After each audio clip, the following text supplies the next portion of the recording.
Welcome to Missions on Point, the Propempo perspective on church and missions.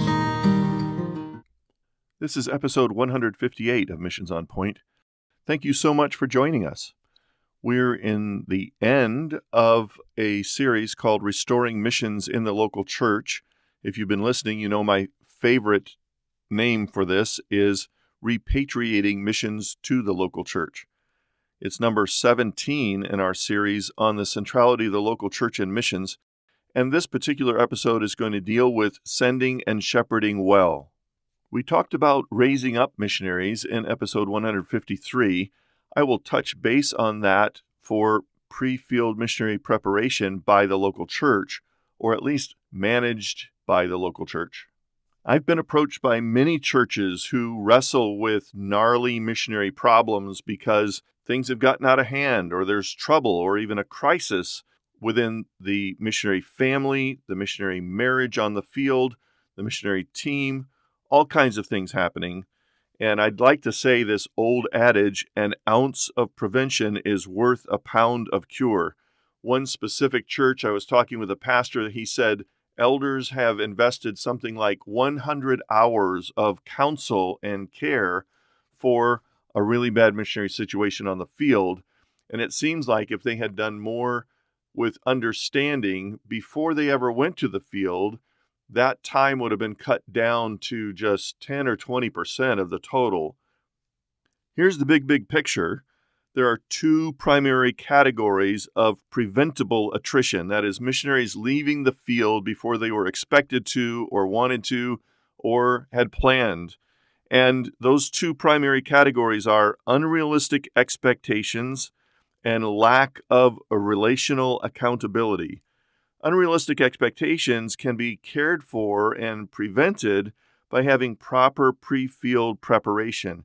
If there is thorough and proper pre-field preparation, the missionary doesn't have unrealistic expectations. They know the stresses, the strain, the pressure of living on the field, and it's not going to disturb them or upset them. I've talked to a number of missionaries with tears in our eyes because they just didn't realize how tough it was going to be, including some of the relational things on the field. And they came home after just a year or 2 years or 3 years instead of a career on the field like they had expected. Lack of relational accountability is solved by the sending church. Relational accountability with the sending church is what helps prevent the crisis. Most often, when mission agencies do what they call member care, it's entering in when there is already a crisis in full-blown conflagration.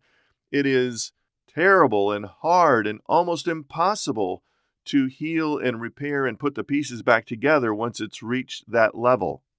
However, the sending church can have this relational accountability relationship with the missionary so that weekly, monthly, on a regular basis, they're communicating nitty-gritty, beneath-the-surface kind of stuff with their missionary, praying for them, caring for them in such a way that they discover the needs and the fissures in their mindset and help them to overcome it. Apply the right kind of counseling in the right time. An ounce of prevention is worth a pound of cure. Let's talk about how that is done. It is very significant for the local church or the missions team to assign a mentor or a mentor couple for a missionary candidate couple for the missionary candidate in training. The mentor is a godly person in the congregation who will learn missions as the missionary candidate is learning missions. That is, the mentor will track with and have accountability with the missionary candidate as they go through all the pre-field training. But they will also just walk alongside them, pray with them, have regular meetings with them to find out how it's going, what is unusual, what kinds of things do they need, how can we help you in your preparation.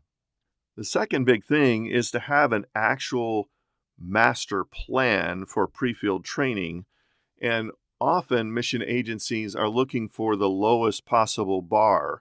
They don't have a very intensive or thorough pre-field missionary training. For most mission agencies, frankly, in practical terms, It's enough to have somebody who's willing to go to the field and do the minimal preparation to get there. They don't necessarily think about the depth and breadth of pre-field preparation that's needed to stay there.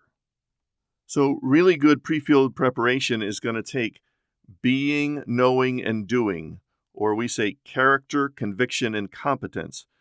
Character deals with their calling, their personal spiritual disciplines, their interpersonal relationships, and their elder or deacon kind of qualifications to go to the field, their reputation of integrity. Conviction is biblical and theological training, that is, comprehension and knowing things in Bible knowledge, theological knowledge, church planting knowledge, global missions, global awareness, and timeless missiology. Things like indigeneity and what's your plan for establishing indigenous leaders in the ministries and the churches that you will be planting, God willing. And then a commitment to lifelong learning. The third major area is this area of competence, that is ministry skills and experience. And this is actual experience, not virtual experience. It's local church testing. It's skills and experience and assets outside of ministry skills, like workplace type of experience, mission strategy, short-term missions experience, skill development specifically for the task of missions in communication and technology and safety and security. It is building an advocacy team and chemistry with people, which is sadly given very little attention. And lastly, in this area is cross-cultural capacity. That is the ability to embrace language and culture and people of other ethnicities and to value them and understand them and even study something about the religious studies and history of ministry and missiology in the place that they're going to. So when the sending church gets involved in helping the missionary candidate do those things and acquire those skills and experiences and character necessary for long-term success on the field, they are deeply woven into the fabric of that person's life and relationships, and that's what it takes for preventing attrition on the field, because the church can put their arms around them and say, we know you, we know your strengths and your weaknesses, and we're going to help you stay on the field. Just because something has happened on the field that's made you upset or stressed, we can help you work through that and get to the other side of long-term ministry effectiveness and faithfulness. I should say that there is such a thing as unpreventable attrition, that is, coming home permanently for unpreventable reasons. And I just want to tell you, I know that exists. There are lots of real things that cause missionaries to come home for unpreventable reasons. Now, I've spoken about the church raising up a missionary, but what about missionaries that just come seeking support? Well, you should do the same kind of thing in overview and ask them the kind of questions that would determine the fittedness of a missionary for your church, similar to a missionary candidate. You're not going to go in as much depth, but you're still going to ask them the questions. Are they really qualified in character, conviction, and competence, and find out the details of that? You're going to ask them about the goal and strategic plan for their ministry. And what about doctrinal alignment with your church, and even doctrinal alignment of their agency with your church? And what is the relationship that they have to your church body? Those things are really important. And then discerning exactly how they fit into your mission's focus as a local church. As the relationship develops with your church missionary candidate, then you want to build an accountability team. I call it a Barnabas team. We've touched on this in some other episodes of Missions on Point. You can kind of go back and listen to those. In the formation of a Barnabas team, it's a team that may be outside of the missions team, but it's a group of people that specifically want to love on this missionary and care for them. They should have regular meetings. They should pray for the missionary, correspond regularly with the missionary, and they have certain areas of responsibility on behalf of the missions team and on behalf of the church.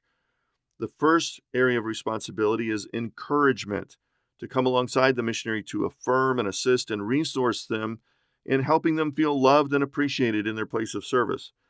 The second area is logistics, and this function includes all the practical concerns of the planning process, including travel and shipping, and managing the care and disposition of stuff. The third area is communication, and this is a little more tricky in today's world with more secure communication going to countries that are limited access kind of countries.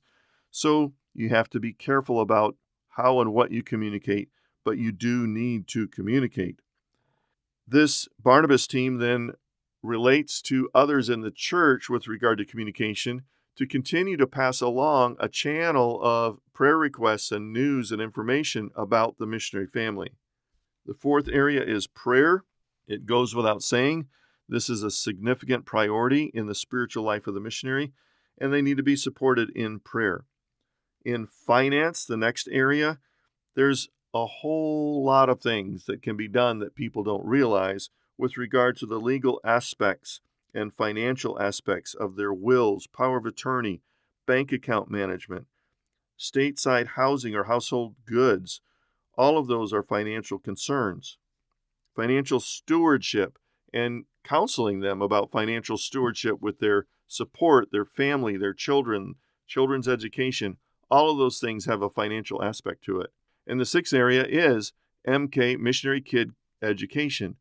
Decisions between available options, local, national schooling or private school or MK school, boarding school, perhaps even someone in the lower grades where you have someone like a governess or a nanny that does homeschooling on behalf of the parents who are learning language.